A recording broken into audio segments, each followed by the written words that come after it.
The kids were in school, Mom was home, and Dad was at work. The World Series would be on TV that night. But 6,000 miles away at a top-secret launch site in what is now Kazakhstan, the Soviet Union was about to launch the world's first man-made satellite. It weighed 189 pounds and was about the size of a beach ball. They placed it atop their new secret R-7 Semyorka rocket.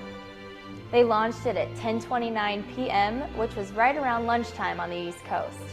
Once it was firmly established in orbit, they announced their success to the world. NBC, CBS, and ABC had plenty of time to get their news reports ready for the evening news. They put the U.S. on a virtual panic as no one suspected the Soviets were capable of achieving orbit. We didn't think they could make a decent refrigerator, much less beat us into space. But the panic wasn't that they had won the space race, but they had tested thermonuclear weapons and could now easily target any city in the United States with little or no warning. They espoused worldwide domination. They had the bomb, and now they could easily destroy us before anyone ever saw them coming. In order to prove their success, this closed society and secretive government published the orbital parameters and even the radio frequencies, so anyone could listen to its beeping sound as it passed over. They even polished Sputnik to a mirror finish so the sun could reflect off of it just after sunset, so anyone could walk out and see it as it passed over.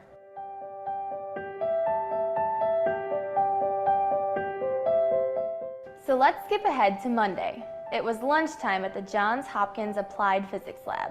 A 27-year-old man was in the employee cafeteria eating lunch and reading the newspaper about Sputnik. His name was Dr. Bill Guyer.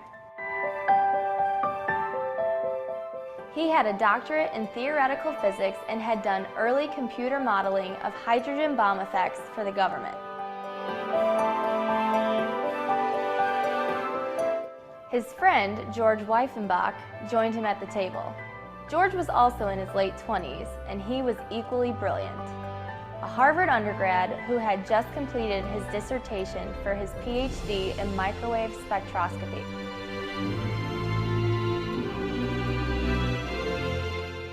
George asks, has anyone thought of recording the beeping sound as it passes over? Says here, it's being transmitted on the 20 megahertz band. Do you have a receiver for that? Of course I do. And that afternoon, as George was hanging a 2-foot antenna out his window, Bill was calling the Naval Research Lab for the next flyover times.